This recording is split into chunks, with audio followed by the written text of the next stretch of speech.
on this edition of the Self-Publishing Show. The first draft is my last draft every single time. I have been called a unicorn a few times. I'm rare. Publishing is changing. No more gatekeepers. No more barriers. No one standing between you and your readers. Do you want to make a living from your writing? Join indie bestseller Mark Dawson and first-time author James Blatch as they shine a light on the secrets of self-publishing success. This is the Self-Publishing Show. There's never been a better time to be a writer. Hello and welcome. It's the Self-Publishing Show with me, James Blatch. And me, Mark Dawson. I'm very excited, Mark, because tomorrow I'm interviewing the second female RAF Tornado pilot. Oh dear. Well, it's good for her, but I'm not sure. Does she know what she's letting herself in for? Basically, I don't think she does. That's the question. I mean, she'll be on to the lawyers straight away afterwards for the restraining order. Did you set this interview up? I did. Yes, thank you. That's all I need to know. Move on. She's written an excellent book. Oh, I like it. Oh, and well, for the listeners, James. Yes, it's an officer, not a gentleman. That's a really good title. Like it. Yeah, good title. Nice cover. And she self-published it. And last time I looked, it was in the low thousands in the Kindle store in the UK with 140 odd 5-star reviews. So she's no slouch, Mark. I can tell you what she turns her mind to. I think she does motivational speaking as well. So it might be this book was the sort of non-fiction that we often talk about for somebody who has like a consulting business, but you can make money through books if you find that audience. And I think she's done that anyway. We'll find out. Can you? Will obviously. Yes, you can. You can make money through books. So I will chat to her to us. I'm excited about that. But I'm also excited about today's interviewee, who also has a military connection. He served in the British Army. His name is Steve Higgs, and we are going to find out how to apply yourself to turn your second career into a fantastic, lucrative career of as an author. And all it takes is dedication. A bit like Roy Castle, if you're British and old enough, you remember that. Okay, let us say a big thank you to Matthew Doggett from Alabama, USA, who has become a Patreon supporter of the Self-Publishing Show this week. And Matthew has joined the ranks of people with direct access to lots of goodies in the show. You can go to patreon.com/self-publishing show if you would like to join Matthew. A couple of parish notices. Our 101 course is going to be open for business on September the 23rd. So 22 days from the moment we are recording this, but this will go out on Friday, so less than that even. It's going to be open for a couple of weeks, the 101 course. And I think, Mark, shall we keep our 24-month payment plan? I think we'll keep that in place because it's still, I know, a tough environment for people and probably going to get tougher economically. At least the older economy is going to get tougher. I think the digital economy has had a fillip this year, and that may well continue into next year as well. So, in fact, as somebody once said, there's never been a better time to be a writer. There's never been a better time to own shares in Apple. I don't know if you saw yesterday. Apple is now worth more than the entire FTSE 100. Yeah. Two Tesla billion. has also rescued my very limited and terrible short share portfolio. Tesla's done very well as well. Okay, just one digital thing I do want to mention. It's just actually broken today, and I noticed it, and it's slightly annoying, is that Google have added a 2% tax to every ad transaction in the UK and Austria. And I've done this in response to the governments of these countries, the UK. I know more about than the Austrian situation, but in the UK, they added a 2% tax to search engines because of what the government called a misalignment between the volume of trade that they do in a country and the tax they pay in that country. And of course, when you're spread across many countries, you have to make decisions about where you process your cash. And why would you decide to process your cash in a country where it charges 20% corporation tax versus one that charges 12%? However, that's irritating to the UK government.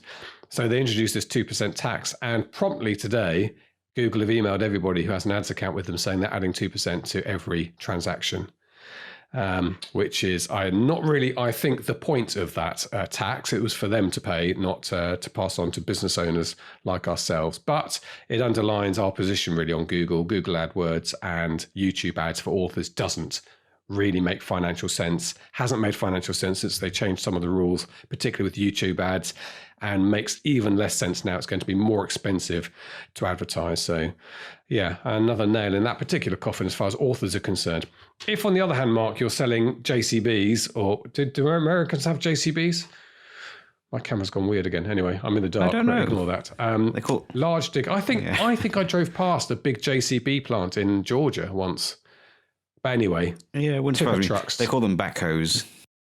Do backhoes. They? Wow, I did not know that. Have you made that up? Yeah, I've seen that.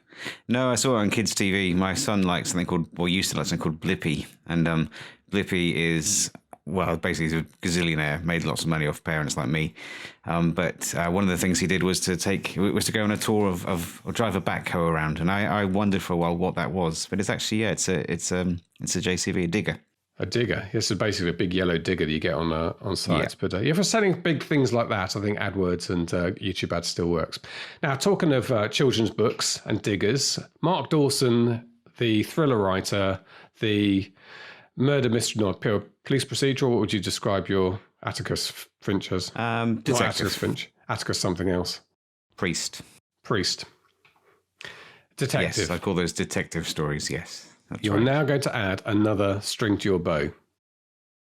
Yeah, I am. So we're looking to do some kids' books. So I've got I put a post in the community a couple weeks ago asking for authors who wanted to work with me on a project, and this is what it will be. We're going to do some jointly written kids' books. I won't say too much about the title yet, or it's going to kind of harken back to the Enid Blyton Secret 7 Famous 5 books. And going to be set in Southwold, which is a lovely, kind of very quaint and quite rich town on the east coast of England, near where I come from. Very kind of Victorian and cheechy, but quite fun. And we're going to have, I think we're going to do 3 books to start with, and we're going to see how we do. I'm going to probably do it in my daughter's name, or a combination of my kids' names. So might have my name as a surname, and the authors will be referenced inside, the ones that we're working with.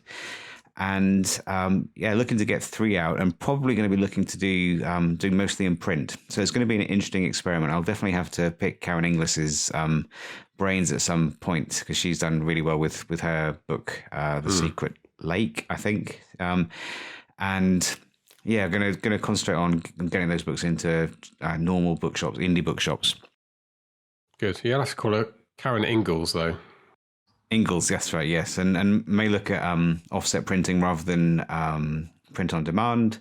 May look at fulfilled by Amazon rather than KDP print. So lots of different things I want to try to see how this might work.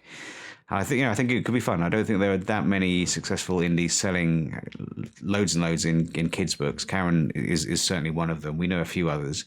But I want to try my hand at it, see if we can and do that. And also, I mean, the main weird thing is for something that my daughter can read and enjoy. So I was in bed yesterday reading the first 3 chapters to her, which was really fun, and she enjoyed it. So we'll see. But it'll be a good little experiment to try. Fulfilled by Amazon is where you organise the printing, and then your printers or whoever ship to a central location for Amazon then to do the sending out. Amazon will stock it. So you pay a fee for basically warehousing, not a huge amount from what I can see. And then Amazon has like a fulfillment fee. So it's basically postage, packing, and their margin on top. So I've just got to sit down and do some sums. I don't know exactly what the per copy cost will be. Obviously, the more you print, the cheaper it'll be. And trying to, I think $6.99 in the UK is a sweet spot for kids' books of the kind that we're marketing or aiming to market. So I'm not sure there's going to be a huge margin in there for us, but we'll see. We'll see. I may look at the print on demand option if the others don't work. And presumably somebody somewhere has done the sums on a normal paperback print on demand versus Amazon fulfillment. I mean, obviously you've got to pay up front to have it printed, but is it, if you've got the money to do that, is it worth doing that over POD? I think it might be. I think you might be looking at about $2 to $2.50 per copy. This is just me guessing a little bit. We've done a little bit before I did the deal with Welbeck. We were looking at running a project to print the Milton books ourselves, and you pay less the more you print, but you're paying more in terms of the amount that you're spending. So yeah, let's say you're looking at say £2 per copy for a 40 or 50,000 word novel. Then you add in another couple of quid for Amazon's fulfillment, then another maybe a bit on top of that for warehousing. You're getting up towards the £4-5 mark. So you might be looking at a margin of £2, but then that obviously the bookshop's going to want to cut off that as well. So it's going to be it'll be interesting to see how that plays out. But I'll look into it and we'll report as we get into the project. Yeah, that will be interesting. Have you got your character names yet? Is it going to be a central character or different stories and one universe? No, four characters, 4 children and a dog. So in the kind of the time-honoured Enid Blyton fashion, and they each have their own characteristics. Actually, going to have looking at my watch here, in 10 minutes we have to get a move on. I've got a call with the writer who's doing the first book. A writer called Alan, who is really good. We're very, very pleased with how that's looking at the moment. Good. Okay. Well, look, we can move on. I forgot to say that if you definitely are interested in 101 and you want to be notified when the course is open, you can go to selfpublishingformula.com/101. That will be the link to the page to sign up when it's open. But between now and then, that will be a wait list that you can join to get an email when it starts. Okay, right. Steve Higgs, yes, a British Army NCO, then an officer, I believe, has gone through the mill, I think, on the military front, and then turned his mind to writing. And this is revealed in this interview. Interestingly, not one of these people who was a prolific reader and always wanted to write. This is somebody who has turned their mind to this whole area, learnt it, and boy, has he mastered it as well. So let's hear from Steve Higgs. This is the Self-Publishing Show. There's never been a better time to be a writer. Steve, very warm welcome to the Self-Publishing Show. Nice to have somebody, an English mate, down the road in sunny England. Right. I guess I'm not aware of who you have on a regular basis and what that divide might be. Well, I reckon... Thank you for having me anyway. You're very welcome. 70% probably in the United States of America and Canada, probably. And then not so many in the UK, Australia and South Africa. We need to work harder to get out. It's generally, I suppose, English-speaking countries. Even fewer from Germany. We've had one German, I think, I can think of. Right. No, two Germans. And no Frenchmen or French women. That's terrible. It makes us sound very Little Englander at SPF. We need to broaden our horizons. Yes. Okay, look, we're going to talk about your amazing success story. But let's just very briefly just talk about your books before we get into the nitty-gritty of how you went from not writing, I think, in your 30s to where you are today. The first thing I'm going to say, if I look down at Steve Higgs in Amazon, is what a range of genres and covers. Quite an array and quite a spectrum, I would say. Yes. Well, I guess you're not wrong. They I think all have kind of the same flavor and feel. I get actually a lot of people who say they've read everything. So it's and I know Mark talks about the value of a new lead, the value of a new reader, and I mean I'm currently writing book 41, and I have people who have read all 40 across supernatural, suspense, urban fantasy, and cozy mystery. Wow, yeah. I mean, I think probably one of the things is you've changed your cover style a little bit. So if I look at the Patricia Fisher mysteries, give me the description you gave for. Just off air, your description. Die Hard with Angela Lansbury in the lead role. Perfect. And I can see you've played about a little bit with the cover style. So we've got sort of a more photographic style, maybe an older book, and then a illustrated, almost whimsical cover of a later one for Mugshot. Well, actually, the cartoonish, if you like, the vector covers are the older. Are they? And that's been going throughout. And you're referring to the cover on the Missing Sapphire of Zangrabar, which was the first book. There's actually an interesting backstory with how that one came about, but that covers something I've tried recently, just because, and maybe this is something we'll touch on. I don't really know what I'm doing. Interesting. And I say that to a lot of people because now that I am having success, I get people messaging me and contacting me and wanting to know quite what my secret sauce is. And I'm still trying to work that out for myself. And the real joy of that is all the success that might be ahead of me when I finally do work that out. Yeah. But that cover, it's just a more in keeping with the mystery genre rather than that sort of niche cozy. See how people reacted to it. Yes. So sort of it's more Agatha Raisin is a kind of a BBC series at the moment, isn't it? Of a murder mystery, which is quite whimsical, very mystery, very Agatha Christie inspired. I get a lot of people comparing the two. I can see what I've written and then that. Yeah, which again is completely by accident because I've never read an Agatha Raisin book. So you are the accident man. Everything is by accident. Well, let's see. I mean, I like a challenge. Let's see if I can work out for you how you're successful. I hope I don't change anything because you're doing extremely well just with your blind moving forward. Okay, let's start from the beginning then. So I read your bio and I know that you wanted to write as a child like I did, wrote a few essays and half-heartedly started and stopped books. And then decades go by with doing, I don't think anything on the writing front really. Is that right? Well, yes, very, very much. I was writing a column for a forces magazine. I was in the army for 25 years. And I was writing a few other articles and such like. But while I had aspirations to write novels, I never really found the time. I always had other things that I was busying myself with. The army was very big on education, so I was studying a bachelor's degree or I was studying a master's degree, and then I was studying another master's degree, and those things eat very much into your time. So it kept sort of ticking away at the back of my head there was this desire to tell these stories bubbling on in my head, and one of which I'm writing now, which I first started drafting 25 years ago or something very similar to that. But it was only really right at the final days of my army career, I sort of knuckled down and said, if you're going to do it, you need to shut up and do it. You're 40 now, man. So get on with it. And you wrote what then? So you had these stories bubbling around. Was it always these kind of murder mystery stories? No.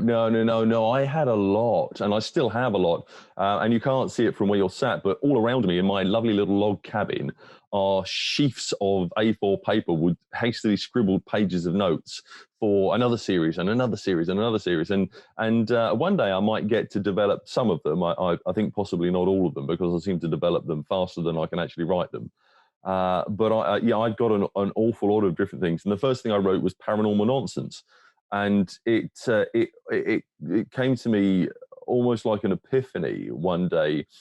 And there were all these programs on television like Charmed and Buffy the Vampire Slayer and Supernatural, all really sort of cascading over one another with the concept that the supernatural is real and it's all around us. And I felt I've got a strong desire to challenge that with, there's all these people that believe in it. And I don't know what your experience is, but I meet people on an almost daily basis who'll talk about the ghost that lives in their closet, or their recently deceased grandfather still visits them, or things that happen. The light switch goes, the light turns on by itself, and they blame that on a ghost.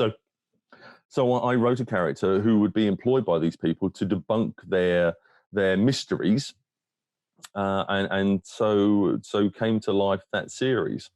Maybe a little bit Dirk Gently type. I don't know who that is. No, I don't know who Dirk Gently is. Oh, you have to read Dirk Gently at some point. It was Douglas Adams' follow-up to Hitchhiker's Guide to the Galaxy. He had a holistic detective agency. So sort of that sort of thing. Anyway, sounds similar. So you wrote that just coming out of the army. Yep. And then what did you do? What was the process? It took me a long time to finish. I hadn't finished it when I left the army, and then it was very much right. Well, you need a job now, and go and start a new career.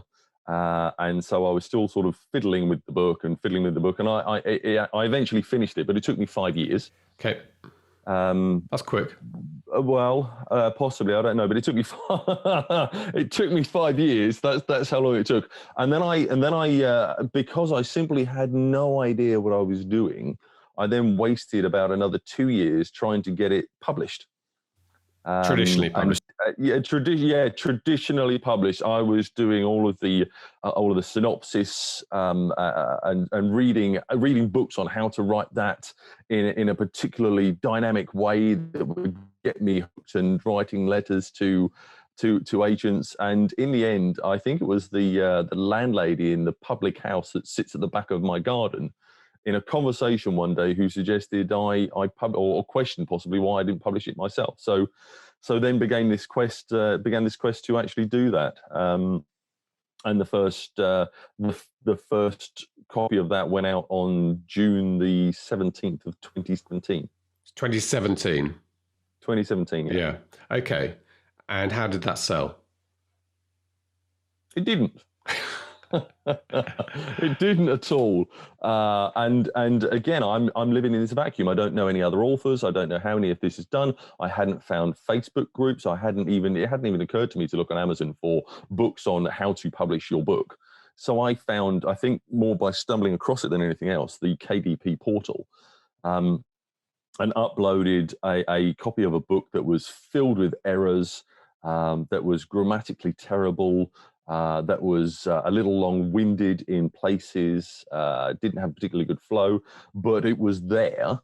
And a couple of people read it and said, actually, this is not bad, but it's just very poorly executed.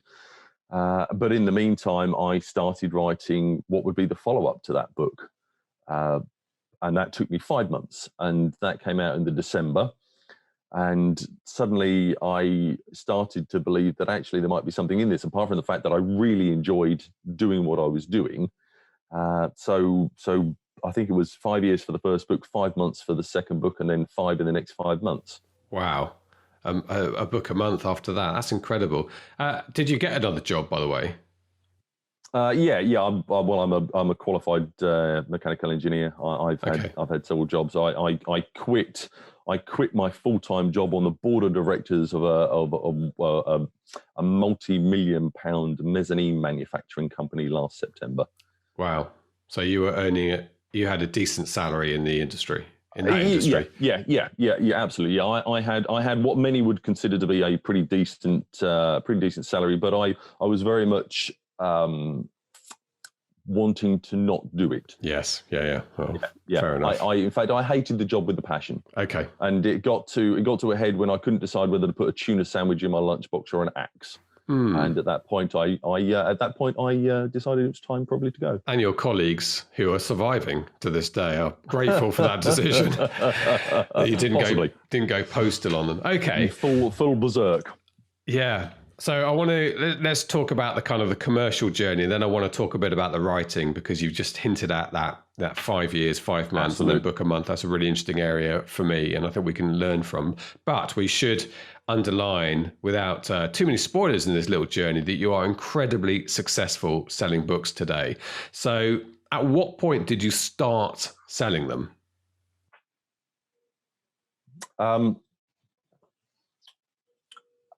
About 12 months after the launch of the first book. So I, having sort of written 5 books in 5 months, I then at that point found a couple of Facebook groups from whom I could glean a few tips and tricks and information and places to like resources where I could find information on how to do things.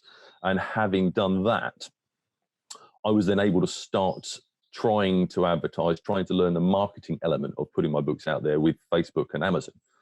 And it was at that point where I'm starting to find out about online book sites where they like BookBub and Bargain Booksy and people such as that that I was able to start finding a little bit of traction. And I think it was May of 2018, so 11 months after the first book went out, and I've got 6 or 7 books out at that point, and I made $500 in a month, and that was almost a eureka moment, because I'd made nothing. It was $5 here, $10 there, up until I think April, and then it was $200, and then $500, and then it was $1,000, and then I guess at that point I've started to look at it with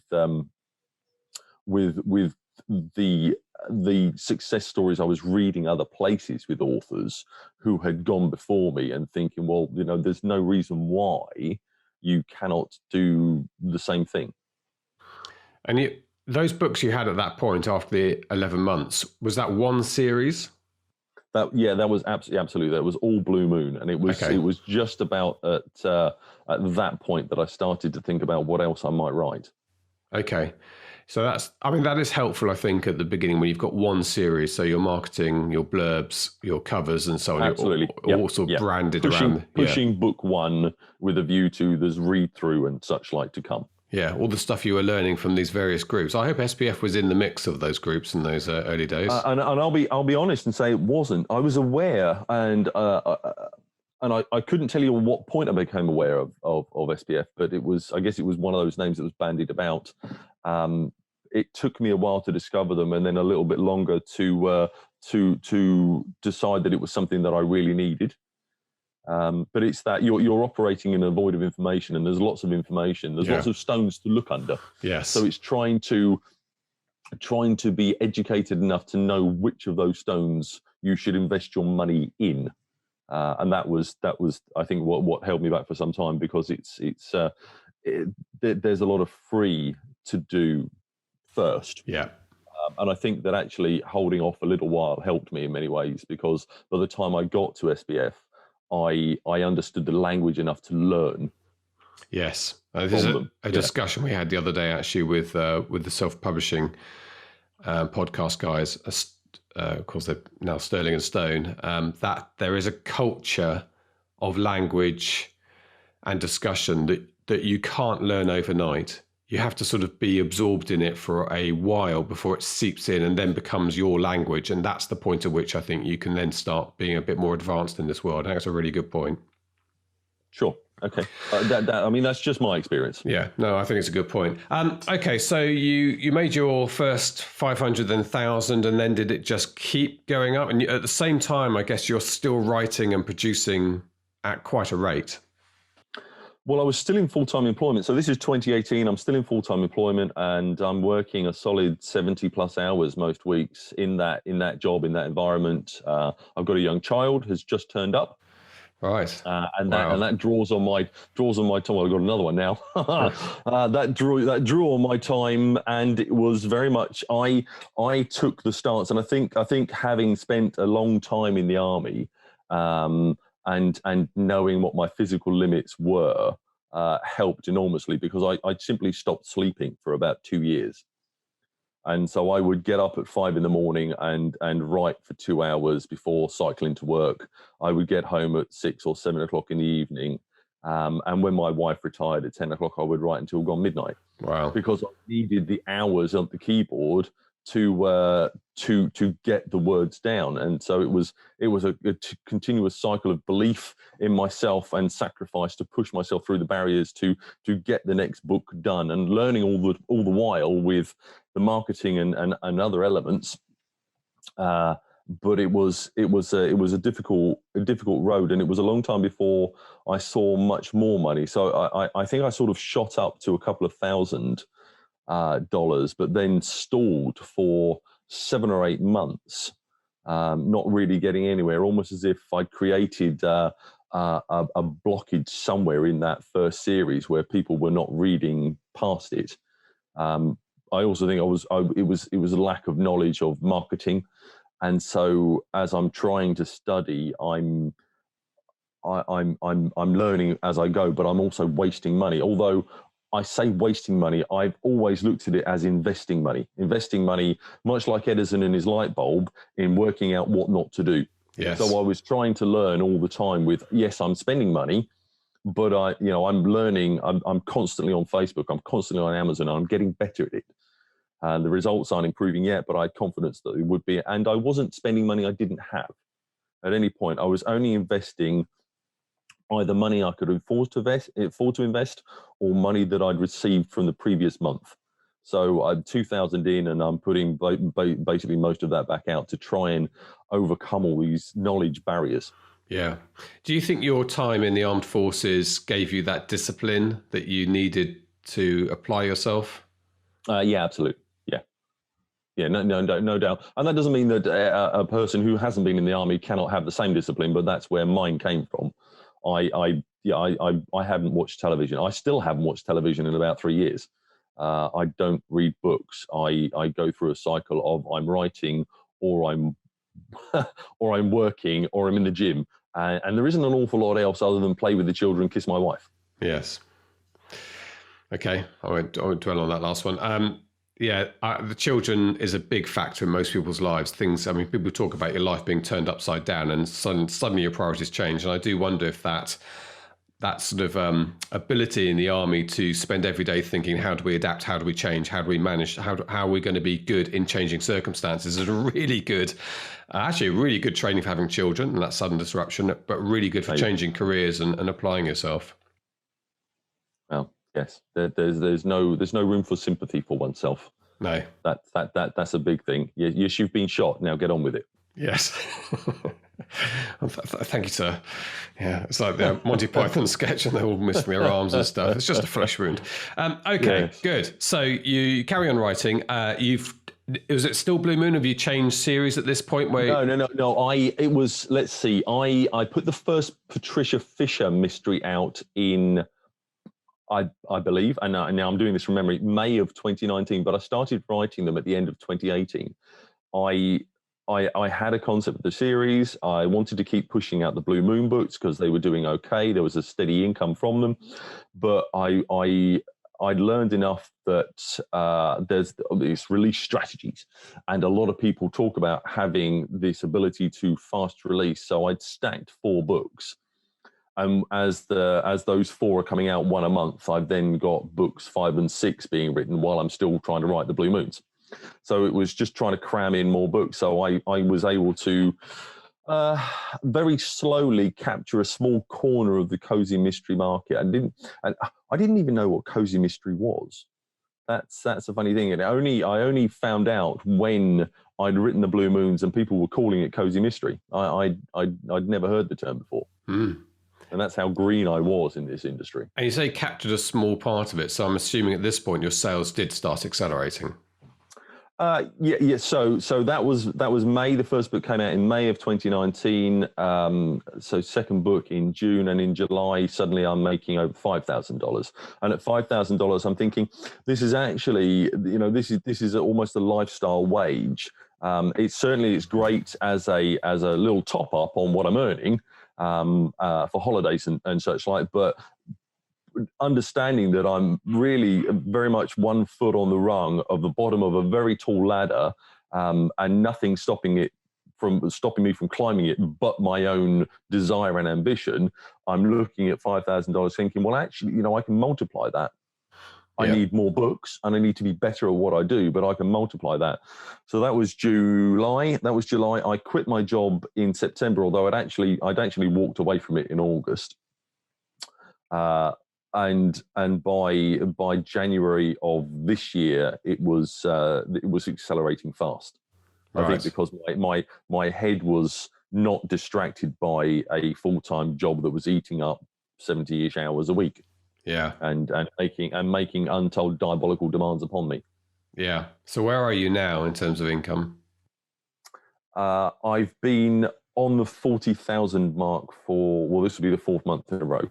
Wow. So I'm just on that cusp, and I in fact, well, I'll give you the rundown for the year. So, having quit the job, I was on 5,000, and I think it was then 6 and then 8 in the December, 10 in January, 16, 17, 20, and then suddenly that was 20 in April. In May, it was 38 something plus audiobook sales, which took me to just on the 40. The same in June, the same in July, and very much a little better than that this month. So it's going to be 40, 41 or 43 or something like that. I mean, that's a very healthy wage. Once the overhead's taken out of that, yeah, that's still over $30,000. It's £25,000. I'm very happy. Yes. and I know that I should be. Yeah. Your overhead, your advertising spend or your overheads, I don't know how much advertising you do, actually, we'll talk about that, is seems quite relatively small. I mean, I'm almost 50% on the revenue from the books I'm marketing for our little imprint. I think Mark tends to talk about roughly a third. Yours sounds like smaller than that of your income. So my ad spend currently is about £8,000 for a £25,000 profit, 40,000 or what's it, 33,000 £1,000 sale figure. So right. What's that? 25%. Yeah, 25%. Yeah, that's good. 25%. Well, I'm trying. And that's about right because on my P&L, it's I'm making 400% ROI on all the investments added together. So I'm very happy with that. I'm trying to spend more money. Yeah.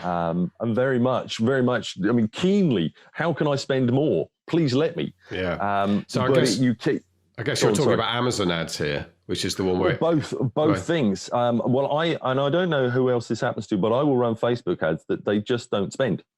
Oh, yeah, absolutely. I'll put a Facebook ad on, and I'll do 4 variations, and all 4 will get no impressions and spend no money on a £25 budget each ad if I choose to raise it that high. I'll talk to Mark about that because I don't hear that very often because it's impressions based. I mean, certainly my ad spend, it's almost to the pound the same every day. However much you offer them, they take generally. Yeah, and that is what I've heard from everyone. I don't know how unique that is to me. At the same time, I've got plenty of ads that will spend, and it's then trying to work out which ones are. I mean, there's a lot of analysis in this, isn't there? There's a lot of analysis with which ad is actually performing, and can I then put more on that, and the scalability of that, because you can't take a £10 ad that's making £20 in sales and throw £1,000 at it and get 2,000. Generally, is my experience, and very much on Amazon, which we touched on. My spend is tiny. My ROI is really good, but I just do not seem to be able to get keyword traction. I can put ads up with stacks of keywords. The keyword that performs and drives sales is my name, almost always, or my characters' names. And delving through my also boughts and such like, and spending hours reaming Amazon and Listopia and all these other sites, great sites for keywords which ought to work, does not seem to get me an awful lot of traction. So I'd happily spend $1,000 a day. Yes. On advertising, and I do not seem yet to be able to. But this is, again, it's you have to learn. You have to learn, and you have to go back over things. And I'm studying Mark's course for, I think, the 3rd time, the Facebook one. Yeah, going back over it. And I see you're in KU. You're in Kindle Unlimited. And that is doing quite well for me. Yeah. Okay. Well, let's talk about the writing, which I think is probably the key. One of the main keys to your success is your ability to write books, create series, and have products there. And very often people come to us and say, I mean, I'm struggling to make a profit here. I can't get my ads working, and they've got 2 books or 3 books, or in my position, haven't got a book out yet. And I'll have 1 book, and it will take me a while, I think, to get the second one out, and so on. And I'm so jealous of the people who have that ability to turn out the books, because it's absolutely crucial to commercial success, isn't it? Also, you're proving that. Well, there. I'm sure there are many routes to that success. One of them, and I've sort of blogged a few times on a couple of author forums and said, this is how I've done it, just out of interest, because when I quit the job and went full time, it was very much here. I've just cut my parachute, and I've no idea where I'm going to land. So watch if you dare, and then just sort of gave a monthly report on how that was all going. I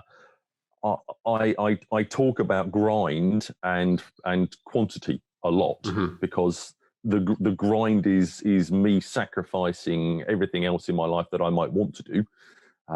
Like going to the pub for a pint, because you can't write once you've had a couple of pints. It just doesn't, for me personally. Maybe other people write their best stuff. Yes.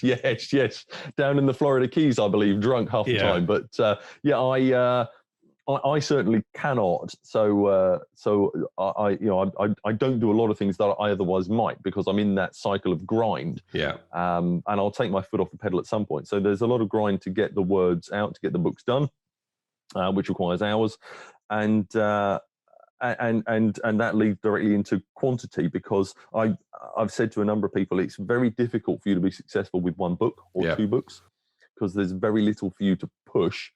But actually, when you've got 10 book box sets that you can almost give away cheap. I've just had a big promotion on BookBub this weekend that has returned me quite a worthwhile amount of my investment, and is continuing to bring me books, and I'll get a bump on KU from that, I anticipate, about a week from now, that will probably last a month or more. Yeah. So small investment, really quite heavy income, but that 10 book set then leads into more books in that series, which, having given them 10 books, they're quite invested. They will want to know what happens next, I hope.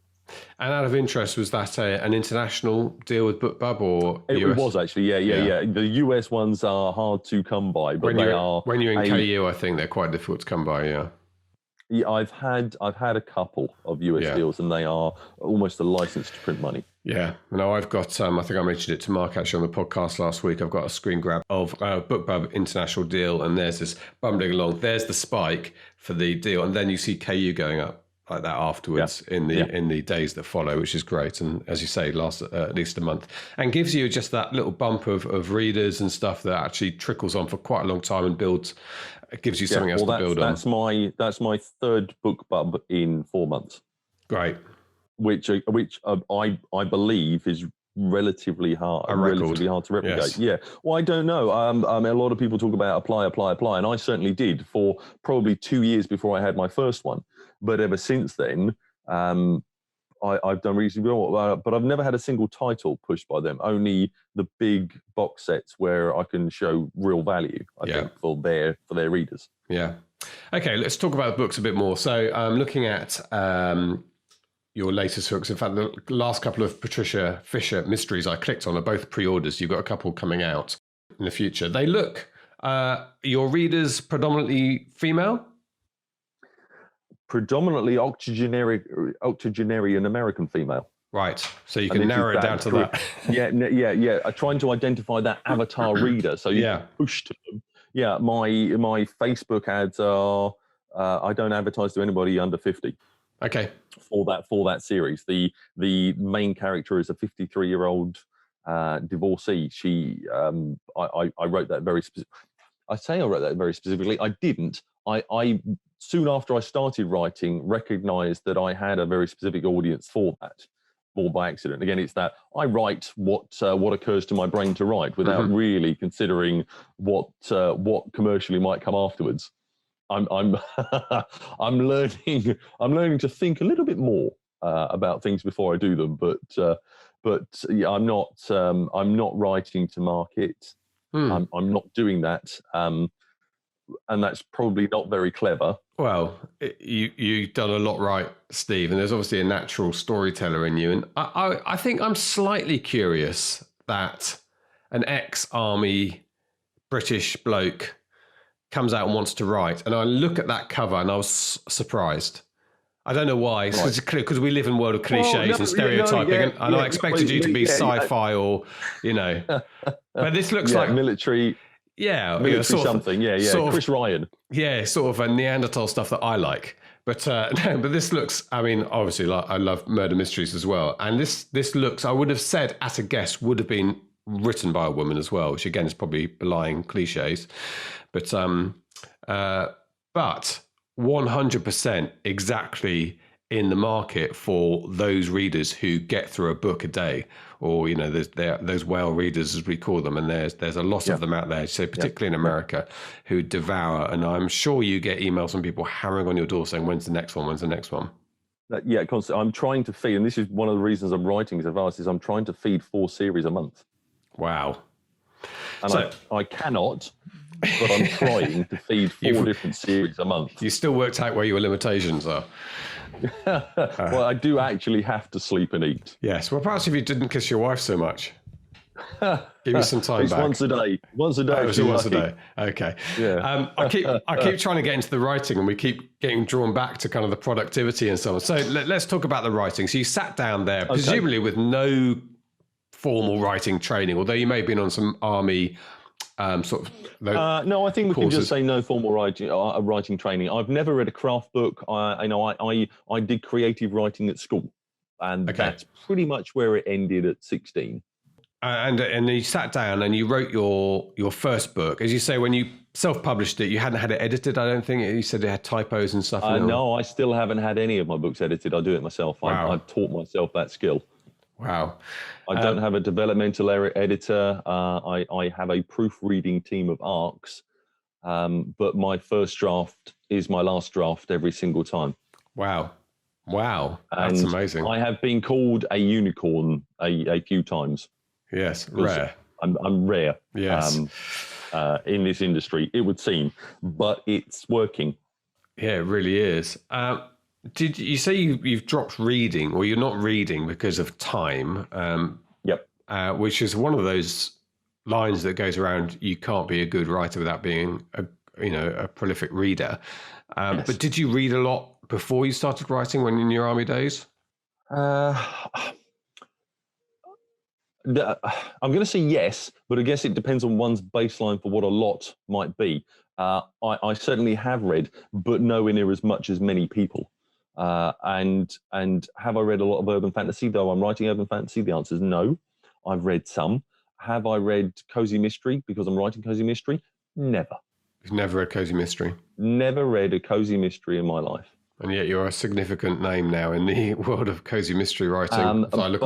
By absolute accident. And I was writing it without really knowing what it was that I was writing. I was writing stories, and I envisaged the life of this woman and turned it on its head, gave her a catalyst event that would send her spiraling on this course where she had to begin solving mysteries to save her own life as much as anything else, and it's gone from there. And I just wrote. I mean, I'll regale you very briefly with the story. So I'm still in full-time employment, and the lovely lady that worked in reception one day, because I've got half a dozen books published at this point, and people know about them. She asked me how I came up with the characters, and I stood in the doorway, and demonstrated how brilliant I am. If you like, by creating a character, giving her this life-changing event, sticking her on a boat, and inventing a mystery for her to solve. And that then stewed in my head for 6 months until I absolutely had to write it. Right. And it was just one of those chance conversations that caused what is now, I'm just about to start writing book 17 in that series.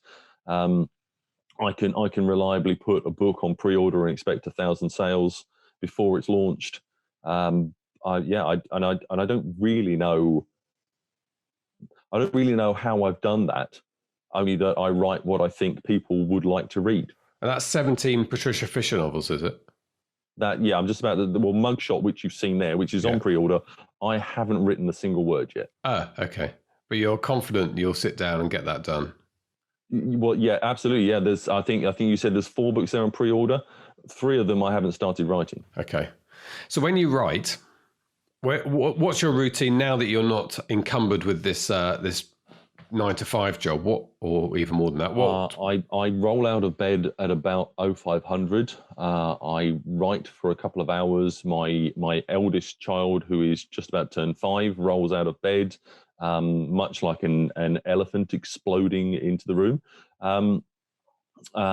And that keeps me out of trouble for a couple of hours. And by 9 o'clock, I'm in a log cabin at the bottom of my garden. I'll write until lunchtime. I'll write through most of the afternoon. I may get involved in other things because my wife needs me to go to the shops or needs me to do whatever. We have a baby girl who is just about to turn 4 months this week. Right, that's busy time. And so that, as you can imagine, that's been a draw on time. I was expected to be there for the birth and such. And strange that. I did try to outsource the conception, but there was a no go. Yeah. But I will then write generally until midnight, taking a break at 10 o'clock to lift some weights, because I spend my life sitting on my backside so very and gradually morphing into the chair. So I'm trying to stay more or less the right shape. Yeah. But I am either writing or I'm marketing or I'm doing one of those other tasks that I simply have to do. So what are your word counts? Daily, anything between 6 and 10, occasionally less than that. I stop. So my process is write the book, and the book goes to the ARCs, and it comes back with a few proofreading bits, and every now and then an observation, because I've got children being let out of school on a Sunday. Right. That I might make that sort of error, but it comes back. I write clean. I don't know how. It's certainly not a discipline I've taught myself, but by luck, I write cleanly. So I get grammar and typos back.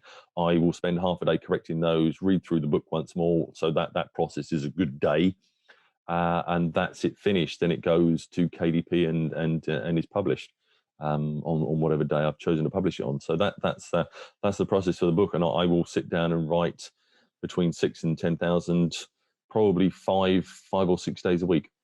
Wow, that's so impressive, that dedication, and obviously so important to your success. You're bringing in $500,000 a year now, plus. It's certainly heading in that direction, yeah. Yeah, and there's a key to it. So what other series have you got going at the moment? So you're writing into 4 series at the moment?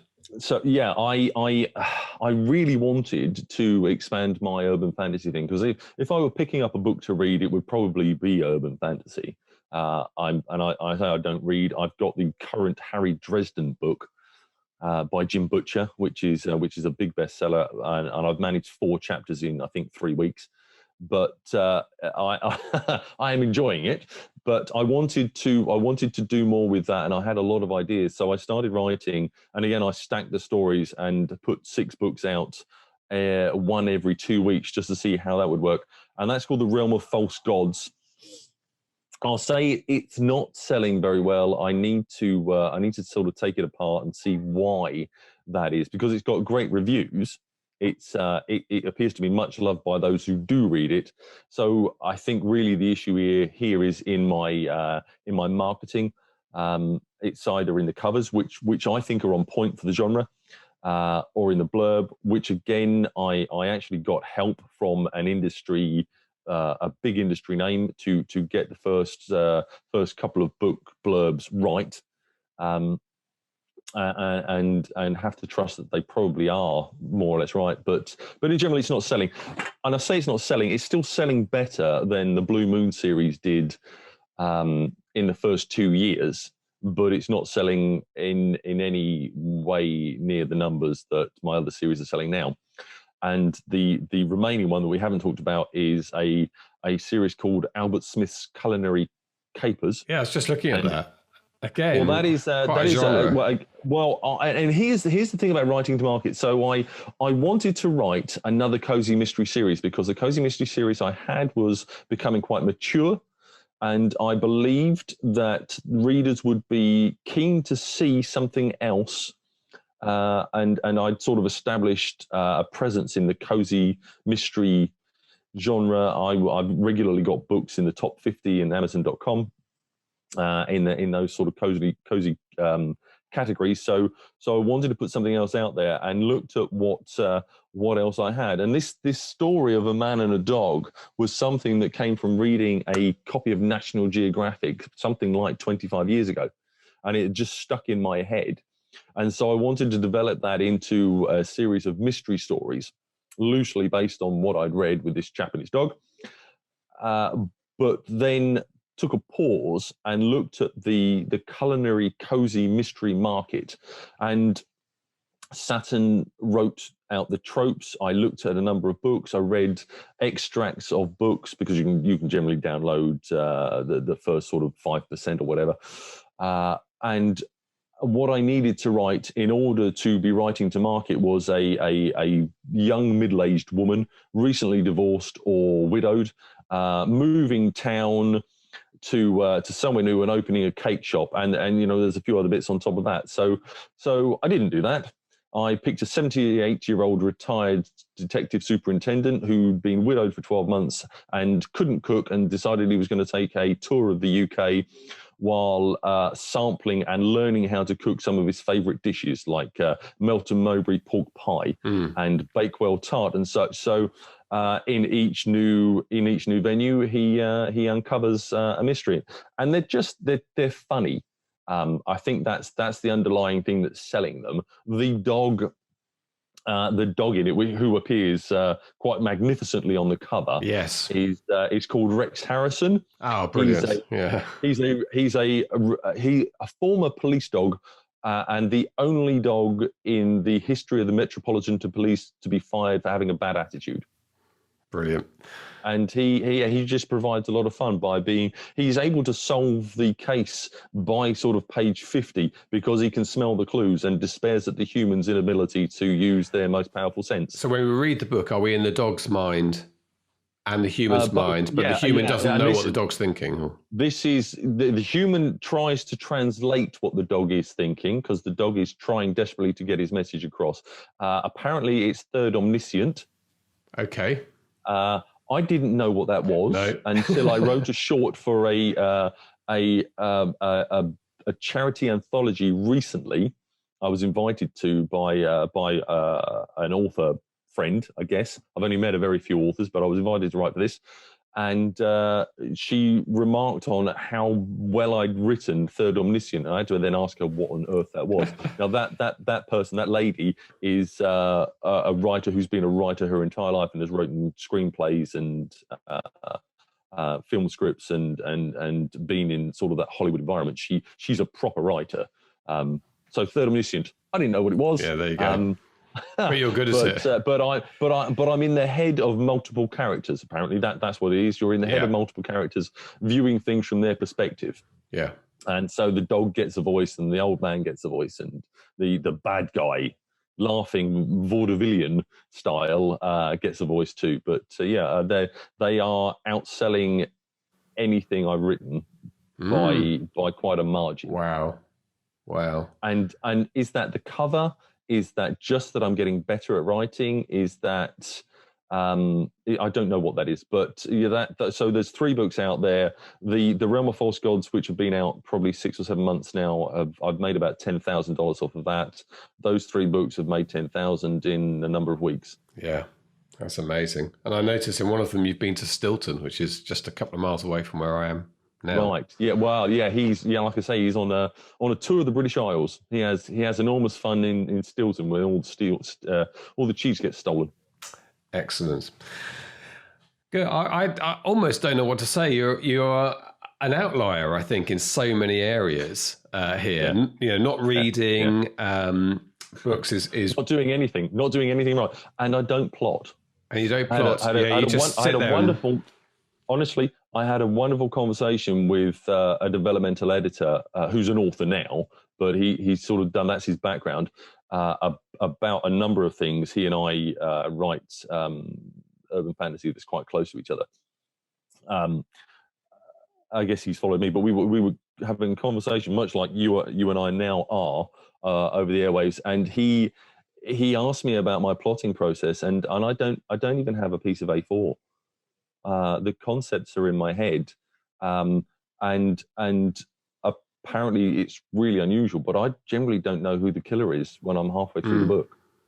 I don't know how the book's going to end. The characters lead me through. Often, I've said on the few occasions where I've set out and I do know in my head who the bad guy is going to be, he'll then change halfway through because he says, well, no, that's not my character. Yeah. That's great. And you have that in common with. I'm strange. No, it's okay. You have that in common, at least, with people like Marie Force, who also sits down and writes and is as excited as the readers to know how this is going to go. So I'm glad I'm not completely alone. Yeah, she's hugely successful as well. So that's gift. It's been really, really interesting talking to you, Steve, and. I'm fascinated to see how this goes. You've got a real knack for it. You've obviously you've got a combination, I think, of that army discipline and armed forces discipline, actually quite prevalent in our community, both in America and in the UK, former services people who apply themselves in a really, structure sounds a bit boring, but they apply themselves, probably leave it at that. But you've also got this gift for storytelling, which has obviously always been there. I can imagine on some of those boring moments in your army career, making up stories in your mind, and that in the end got the better of you and has led to this outpouring, which is fantastic. Sure. Something like that. Yeah. So thank you so much indeed for joining us. Hopefully we'll see each other in person at one point when all this nonsense is over. And that would be good. And we can toast your success. So yeah, brilliant. So great to hear. Well, yeah. I hope you get your book out there. I know you've been talking about it for a while. I will. It's an RAF, I'm afraid, not Army, which I'm sure the how did you refer to the crabs? Is that what you call the RAF? No, we just don't think about them. You just don't. You don't even. They don't know worthy of a name. Same as Boy Scouts. Yeah, staying in their 4-star hotel. I have to say, the couple of times I covered it makes people laugh. I had a friend in the Kosovo engagement, which you may have been involved in, I don't know, but my friend ended up on a convoy through Albania to deliver aid, and it was the most grim experience for him. I mean, there were no toilets. They just drove for days. They got hospitality where they could. I was covering the Royal Air Force's air offensive, which was from a 4-star hotel in Gioia del Colle in southern Italy, where we ate mozzarella and with the pilots, mozzarella every night. Then they flew during the day, and I thought, wow, who's the stupid one here? My brother was in the RAF, and he did belittle me on a regular basis as I'm, stitching my wounds closed. Yes, shall we say? Yeah, and he's wondering whether to use the spar that night. Yeah. Which knife is it I use first? Yeah, exactly. I did enjoy that banter. Great, Steve. Thank you so much indeed for joining us, and well done. No problem. Thank you very much. This is the Self-Publishing Show. There's never been a better time to be a writer. There you go. So, yes, sir, working a bit like me in a shed in his garden, incredibly dedicated. He's a hard worker. And I suppose, as my parents used to say to me, Mark, there is no substitute for hard work when you want to achieve something.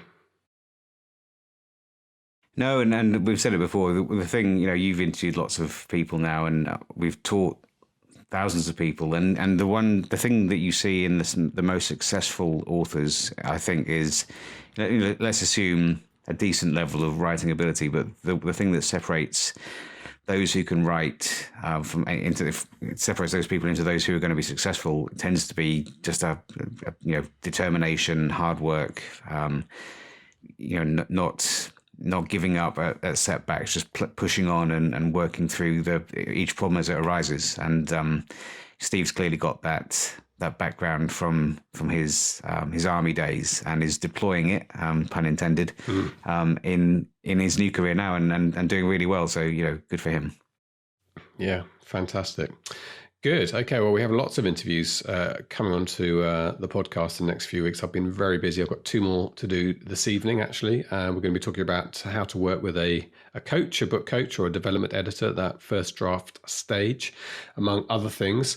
I should always say that we're always open to suggestions for guests. We're pretty full at the moment, but if you are desperate to hear somebody, you can just drop us a line, podcast at self-publishing. Actually, I should say support at self-publishingformula.com.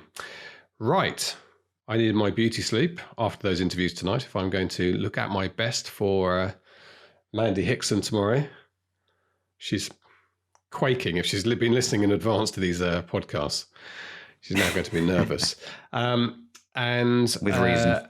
Yeah. And we should say also we had a great reaction to Marie Force's interview last week. I know lots of people like that. So if you want to go back 1 week for that great interview with Marie, who is the queen of indie, I think. I'm going to crown her.